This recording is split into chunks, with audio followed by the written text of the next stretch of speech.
नमस्कार। कैसे हैं आप? आई होप आप अच्छे होंगे। सीसी डिफेंस एकेडमी में एक बार फिर आपका स्वागत है। और दोस्तों, हमारा जो टॉपिक चल रहा था वो राष्ट्रपति की आपातकालीन शक्तियां चल रही थी। और राष्ट्रपति की आपातकालीन शक्तियों को हमने विस्तृत रूप से अध्ययन किया और जो भी प्रतियोगी परीक्षाएं हैं उनमें राष्ट्रपति को आपातकालीन जो टॉपिक है उसमें बहुत सारे प्रश्न बार बार रिपीटिशन होते हैं, इसलिए उसको हमने बहुत ही गहन अध्ययन किया है और काफी समय से हमारी राष्ट्रपति की शक्तियां चल रही है। और राष्ट्रपति की शक्तियों में आपने स्टार्ट में पढ़ा था कि राष्ट्रपति के पास में 3 प्रकार के आपातकाल की घोषणा कर सकता है, जिसमें पहला आपने आर्टिकल 352 का प्रयोग करके देख लिया, उसके बाद आर्टिकल 356 का प्रयोग किया। और अब हमारी जो आज की जो हमारी क्लास है वो बहुत ही इंपॉर्टेंट टॉपिक है, वित्तीय आपात। और इस समय इसमें से प्रश्न पूछा जा सकता है क्योंकि वर्तमान समय इस दौर से गुजर रहा है कि राष्ट्रपति को फाइनेंशियल जो इमरजेंसी को लागू कर सकता है। तो आज हमारी जो तीसरी जो आपातकाल की घोषणा है वो है वित्तीय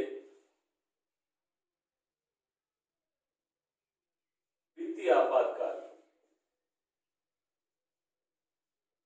वित्तीय आपातकाल वित्तीय आपातकाल के लिए हम लोग जो आर्टिकल प्रयोग में लेते हैं वो है आर्टिकल 360। देखिए, सबसे पहले ये जानिए कि जब देश में भारी आक्रमण हो जाए, युद्ध हो जाए, सशस्त्र विद्रोह हो जाए, तो ऐसी स्थिति में देश की एकता और अखंडता को बचाने के लिए आर्टिकल 352 का प्रयोग करके देश में नेशनल इमरजेंसी लागू की जा सकती है। दूसरी बात करी गई जब राज्यों में, क्योंकि भारत एक संघात्मक ढांचे वाला देश है और इस संघात्मक ढांचे वाले देश में भारत है और भारत में उसके छोटे छोटे स्टेट है, इनको मिला के भारत बनाया गया है। तो हमने देखा था आर्टिकल 355 और 365 में ये बात लिखी गई थी कि ये दायित्व होगा कि आंतरिक शांति, भारी आक्रमण से रक्षा, ये दायित्व होगा किसका? केंद्र सरकार का। इसीलिए वह दिशा निर्देश देती है कि देश विकास की ओर अग्रसर हो, संविधान का पालन हो, जनता के कल्याण के लिए काम किया जाए। तो ये जितने भी स्टेट्स हैं उनको निर्देश दे सकता है। अगर इन सब चीजों को अच्छे से फॉलो नहीं किया जा रहा है, इसका मतलब संवैधानिक तंत्र, फेलियर ऑफ कॉन्स्टिट्यूशन मशीनरी, यानी संविधान का उल्लंघन हो रहा है। और इसी उल्लंघन की वजह से राष्ट्रपति आर्टिकल 356 का प्रयोग करके राज्यों में संवैधानिक तंत्र की विफलता, एक शब्द आया था, और उससे राष्ट्रपति शासन लागू कर सकता है। इसका दुरुपयोग होगा, ये पिछली क्लास में हमने पढ़ लिया। कब लगा, कहां पर अधिक बार लगा, कहां ऐसे स्टेट है जहां अभी तक इनका प्रयोग नहीं हुआ, राजस्थान में इसकी क्या पोजीशन थी, कितनी बार लगा, ये आपने देख लिया। यहां से प्रश्न पूछे जा सकते हैं। तीसरी एक इंपॉर्टेंट बात है, जब ये सब नहीं हो रहा हो और सबसे जो बड़ी प्रॉब्लम होती है वो फाइनेंशियल प्रॉब्लम होती है। जब देश के सामने फाइनेंशियल प्रॉब्लम आ जाए उस समय भी राष्ट्रपति को ऐसी शक्ति प्राप्त है कि वो इमरजेंसी की घोषणा कर सकता है। तो इस संविधान में संविधान निर्माताओं ने पहले लिख दिया था, क्योंकि सबसे तगड़ा जो संकट है वो तो यही है भाई, सबसे निपटा जा सकता है, लेकिन अगर आपकी जेब में पैसा ही नहीं होगा तो प्रॉब्लम और ज्यादा खड़ी हो सकती है। ऐसी स्थिति भविष्य में कभी आएगी ऐसा संविधान निर्माताओं ने सोचा और उन्होंने आर्टिकल 360 संविधान में डाल दिया। और इस आर्टिकल 360 के तहत राष्ट्रपति वित्तीय आपातकाल की घोषणा कर सकता है। इस क्लास में हम यही पढ़ेंगे, क्यों कर सकता है, इसका क्या प्रभाव है, कितने समय तक लागू हो सकता है, अब तक कितनी बार इसका प्रयोग हुआ है, संभावनाएं हैं इसकी, क्यों है, क्योंकि इस समय देश इस दौर से गुजर रहा है। इसलिए अभी जो आगे जो परीक्षाएं होने वाली हैं, आपके जितने भी कंपटीशन होगी, शायद इसमें से प्रश्न पूछा जा सकता है। तो देखिए, वित्तीय आपातकाल आर्टिकल 360, सबसे पहली बात तो यह है कब लगेगा या इसका प्रयोग कब होगा, कब लगेगा। देखिए, जब राष्ट्रपति को यह अंदेशा हो जाए कि देश की स्थिति दयनीय है, देश की जो वित्तीय स्थिति है उसके स्थायित्व को, ये शब्द लिखा हुआ है स्थायित्व को खतरा, स्थायित्व को खतरा पैदा हो जाए, देश की वित्तीय स्थायित्व को खतरा हो जाए, यानी आप इसको अगर खोलेंगे तो इसको समझे तो क्या कि अर्थव्यवस्था कमजोर हो जाए, या ये कह सकते हो अर्थव्यवस्था बिगड़ जाए, तो इसको हम बोल सकते हैं स्थायित्व को खतरा। देश की वित्तीय स्थिति कमजोर हो गई, देश की साख को खतरा है, साख को खतरा। जब हमारे पास पैसा नहीं होगा, हम लोग बाजार में जाएं और हमारे पास पैसा नहीं है तो हम सामान कहां से खरीदेंगे? या ये कह सकते हो कि आपको इस तरह से आपके देश में मंदी आ गई, आर्थिक मंदी आ गई, मुद्रास्फीति बढ़ गई कि लोगों का जीवन चलाना मुश्किल हो गया, वस्तुओं के दाम बढ़ गए, आपका खजाना खाली है देश। इसको हम लोग कह सकते हैं कि हमारी स्थायित्व को खतरा है, यानी फाइनेंशियल प्रॉब्लम आ गई हमारे देश के सामने। ऐसी स्थिति में अर्थव्यवस्था कमजोर है, बिल्कुल बिगड़ गई है, बेरोजगारी बढ़ गई है, साख को खतरा है। इसके अलावा एक बात, साख को खतरे की बात ये करेगी कि जब हमारे पास पैसा नहीं होता तो हम लोग क्या करते हैं, उधार लेते हैं, और उधार देने वाला ये सोचता है कि भविष्य में ये जब कमाएंगे या इनकी स्थिति अच्छी होगी तो हमें वापस रिटर्न करेंगे। ऐसा ही विश्व बाजार है हमारा, विश्व में भी इस तरह से हमारा लेन देन होता है कि जैसे हम लोग जो हैं वो विदेशों से कर्ज लेते हैं और वो विदेशी जो लोग हैं वो हमें कर्जा इस रूप में देते हैं कि इंडिया की अच्छी छाप हो जाएगी, हमें वापस रिटर्न हो जाएगा। लेकिन जब आपकी अर्थव्यवस्था बिगड़ जाए, जब आपको स्थायित्व को खतरा आ जाए, ऐसी स्थिति पैसा देने वाला भी आपसे दूरियां बना लेता है और आपको दुनिया में कहीं पैसा नहीं मिले, उधारी नहीं मिले, ऐसी स्थिति को हम कहेंगे स्थायित्व को खतरा, साख को खतरा हो गया। और ऐसी स्थिति में एक देश के सामने बहुत बड़ा संकट है कि देश तो इसके बिना चल ही नहीं सकता ना, सबसे पहले तो चाहिए मनी, चाहिए तो मनी प्रॉब्लम आ गई यहाँ पे। तो ये हो गया। ऐसी स्थिति आने पर राष्ट्रपति घोषणा कौन करेगा? राष्ट्रपति घोषणा कौन करेगा? राष्ट्रपति घोषणा करके आर्टिकल 360 का प्रयोग करके देश में क्या लगा सकता है? वित्तीय आपातकाल की घोषणा कर सकता है।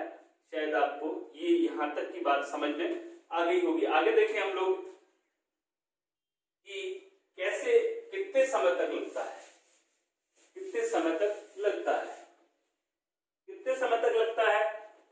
तो देखिए यहां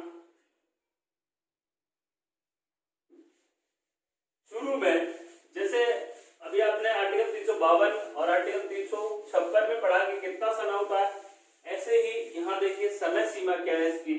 समय सीमा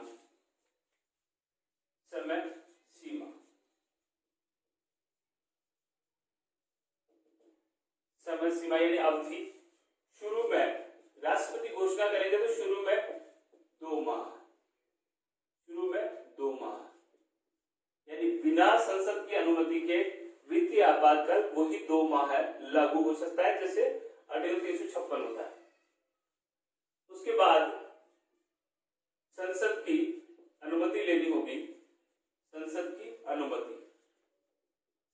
अनुमति में यहां बात रखनी है आपको। संसद की अनुमति में संसद के दोनों सदनों से साधारण बहुमत, इस तरह के प्रश्न पूछे जाते हैं कि वित्तीय आपातकाल में संसद का अनुमोदन कैसा होगा? तो साधारण बहुमत से होगा। ठीक है, साधारण बहुमत से संसद के दोनों सदन पारित कर दे तो वह आपातकाल, जो वित्तीय आपातकाल है, वह एक बार में ही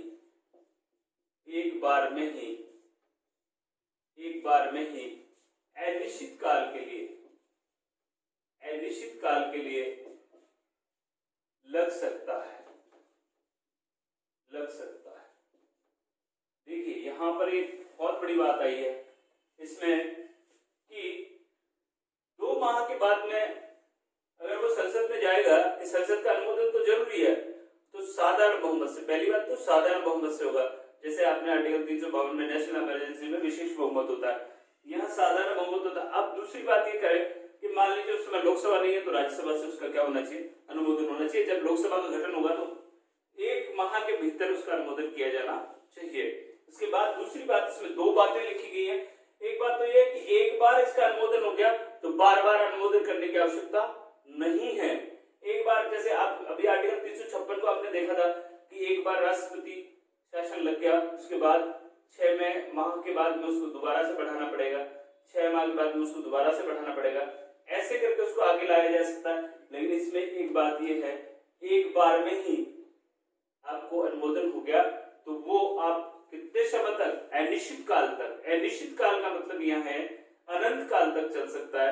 अनंत काल तक क्यों चल सकता है? क्योंकि इस समय हमें देश को क्या करना है, स्थायित्व प्रदान करना है।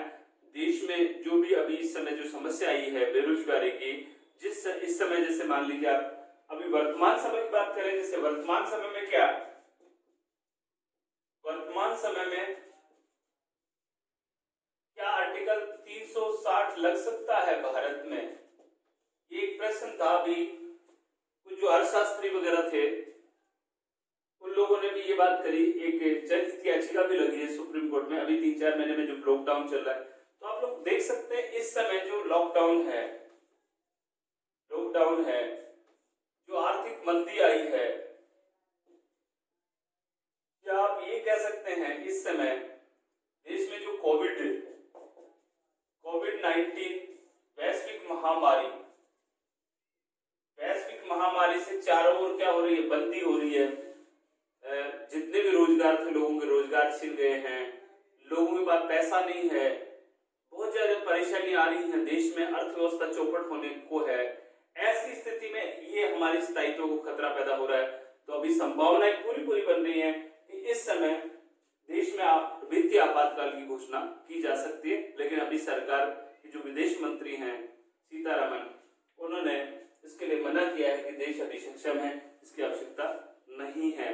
तो अभी तक ऐसी संभावनाएं नहीं है कि देश में आपातकाल की स्थिति बन सके। तो वित्तीय आपातकाल में बेरोजगारी बढ़ रही है, आर्थिक मंदी बढ़ रही है, लोगों के रोजगार छीने जा रहे हैं। ऐसे तो देखा जाए तो ये सब कुछ हो रहा है, लेकिन सरकार इस ओर ध्यान नहीं दे रही है। इसीलिए कुछ स्वायत्त संस्थाएं आगे आई हैं और उन्होंने सुप्रीम कोर्ट में रिट लगाई है बाकायदा कि माहौल ऐसा हो रहा है, इसलिए ऐसा होना चाहिए। तो ये मामला बनता है, इस समय जो मामला है वो बन रहा है। ऐसी स्थिति में अगर लगता है तो अनिश्चित काल तक इसको बढ़ाया जा सकता है, जब तक व्यवस्थाएं दुरुस्त नहीं होंगी तब तक वो चल सकता है। देखिए आगे देखते हैं हम लोग इसको समाप्त कैसे करेंगे। इसको समाप्ति के लिए आप ये कह सकते हैं कि इसके लिए कोई वो नहीं है कि आप लोग संसद की अनुमति चाहिए, ऐसा कुछ भी नहीं है। इसमें राष्ट्रपति घोषणा करके इसको क्या कर सकते हैं, समाप्त कर सकते हैं। तो राष्ट्रपति एक घोषणा के द्वारा समाप्त कर सकते हैं जब चाहे। राष्ट्रपति को ऐसा लग गया कि हाँ अब सही हो गया काम, और उस समय इसको समाप्त किया जा सकता है। अगली बात करें हम लोग, इसके प्रभाव क्या हैं, क्यों लगाते हैं इसको। देखिए प्रभाव क्या पड़ेंगे। आर्टिकल 360 लगाने का उद्देश्य क्या है? जैसे कि आपको पता है स्थायित्व को खतरा है, सांप को खतरा है, तो हमें सांप को बचाना है। तो सबसे पहली बात तो ये है कि इसमें होता क्या है। तो जैसे 360 लगेगा, देश में वित्तीय आपात की स्थिति पैदा होगी, इसलिए राज्य सरकारों के द्वारा जो धन विधेयक या वित्तीय विधेयक जितने भी हैं उन पर केंद्र सरकार का नियंत्रण हो जाता है, केंद्र सरकार का नियंत्रण हो जाएगा। दूसरी बात करें तो जो राज्य सरकारों के बजट हैं, राज्य सरकारों के बजट भी केंद्र सरकार के नियंत्रित होते हैं। और तीसरी बात करें तो राज्य सरकार के अधीन जितने भी पदाधिकारी हैं,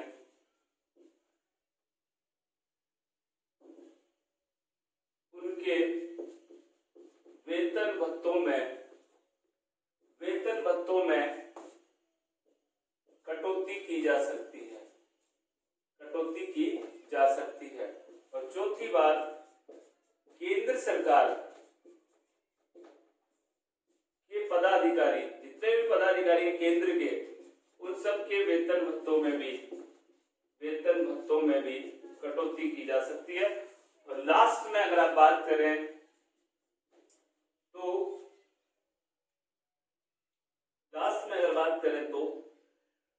एससी और एससी यानी सुप्रीम कोर्ट और हाई कोर्ट के न्यायाधीशों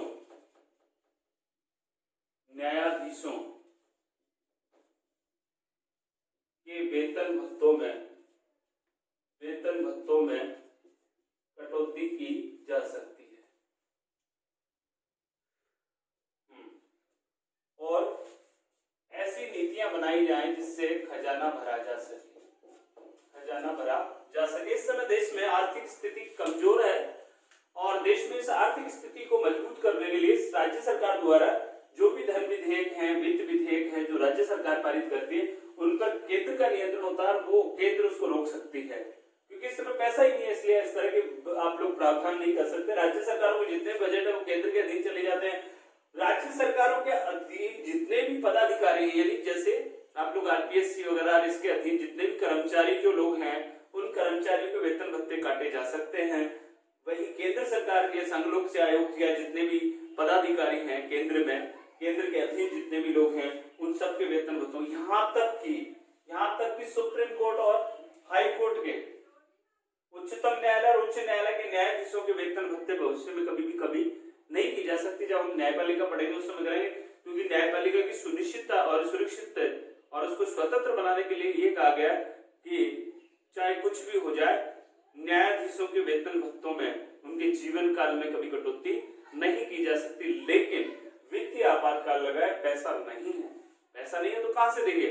कोई जी हो सबके कटेंगे।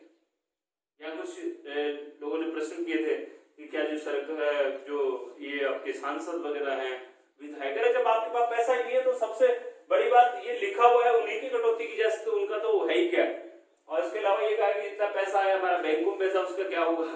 ऐसा है, उस समय गवर्नमेंट क्या डिसीजन लेती है वो अलग बात है कि आपके जो पैसा आपका जो बैंक में जमा उसके ऊपर क्या होगा, किस तरह से उसकी लिमिट बनाई जाएगी, कितना पैसा आप निकाल सकते हैं। या क्योंकि उस समय देश के सामने पैसा ही नहीं है, तो आप लोग, देश तो दिवालिया घोषित हो रहा है, आप पैसों की बात कर रहे हो।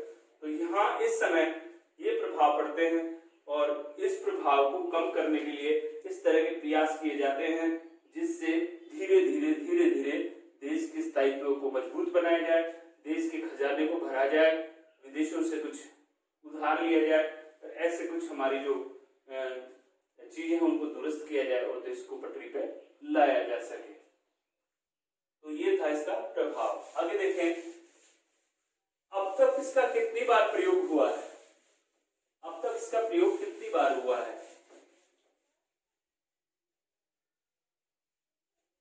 देखिए आर्टिकल 300 अब तक प्रयोग, तो आप लोग भारत के जो लोग हैं वो सौभाग्यशाली हैं कि अभी तक भारत में आर्टिकल 360 का प्रयोग एक बार भी नहीं हुआ है। ये ध्यान रखना है आपको, नहीं हुआ है। यहां से प्रश्न आएगा, अभी तक एक भी बार इसका प्रयोग नहीं हुआ है।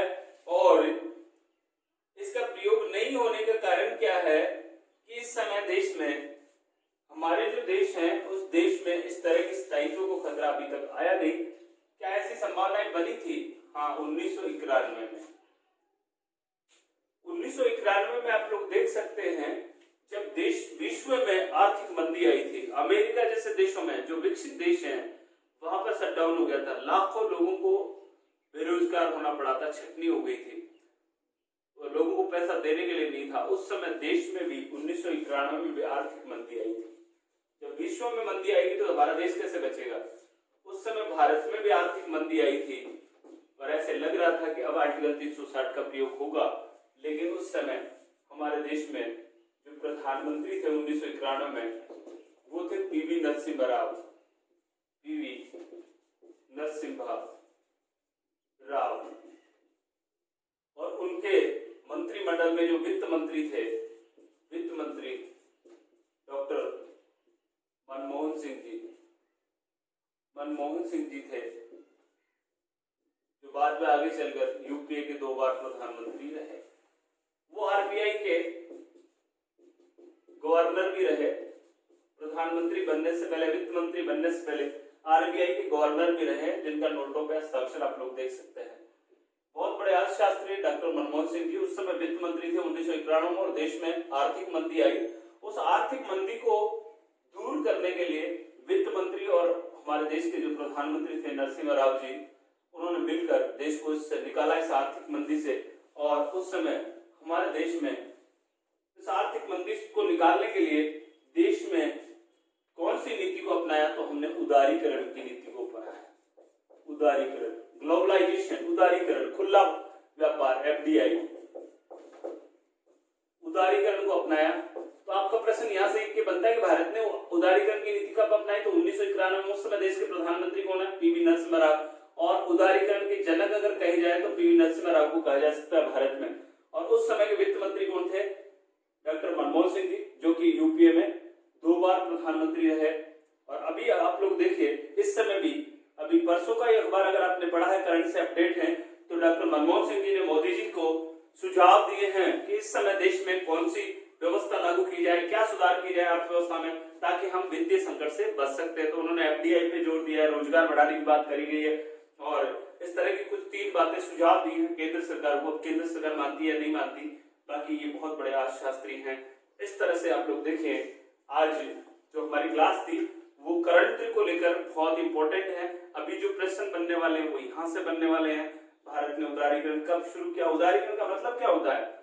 उदारीकरण का मतलब हमने हमारे जो व्यापार है उसमें शिथिलता दी और विदेशी जो कंपनियां उनको भारत में प्रवेश दिया। उससे पहले हम समाजवादी व्यवस्था के अंतर्गत चल रहे थे, बहुत कम हम लोग इस तरह की व्यवस्थाएं कर रहे थे। यहाँ आने के बाद हमने मिश्रित अर्थव्यवस्था को अपना लिया धीरे धीरे, और व्यापार के लिए हमने विदेशों के लिए खोल दिया, शिथिलता दी कि यहाँ आके बहुराष्ट्रीय कंपनियां अपना व्यापार लगा सकती हैं। जब उन्होंने व्यापार शुरू किया तो यहाँ के लोगों को रोजगार मिला और भारत में प्रतिस्पर्धा आई, विदेशी धन आया, और जब विदेशी धन आया तो हमारी साख को थोड़ा मजबूती मिली, और इस तरह से हम लोग आर्थिक संकट से निपट लिए।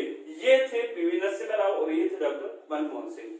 इस तरह से आप लोग देखें, आज की जो क्लास हमारी रही उसमें इस संकट से उभरने के लिए हमने इस तरह के प्रयास किए। आगे भी हम कोशिश करें हमारे देश में इस तरह की व्यवस्थाएं नहीं बने। देश की गवर्नमेंट को इसके बारे में सोचना चाहिए, अधिक से अधिक रोजगार लोगों को उपलब्ध कराएं, जितने भी खर्चे हैं उन खर्चों में कटौती की जाए और देश को इस तरह की व्यवस्था से बचाए रखा जा सके। सौभाग्यशाली है कि अब तक ऐसी देश में व्यवस्था नहीं आई, इस तरह का संकट हमारे सामने नहीं आया और शायद ऐसा नहीं आए। आज की क्लास में वित्तीय आपातकाल लगभग पूरा हुआ। इससे संबंधित कोई भी आपका कोई प्रश्न हो तो आप कमेंट बॉक्स में लिखें, मैं उसका उत्तर देने की कोशिश करूंगा। आपने मुझे सुना, इसके लिए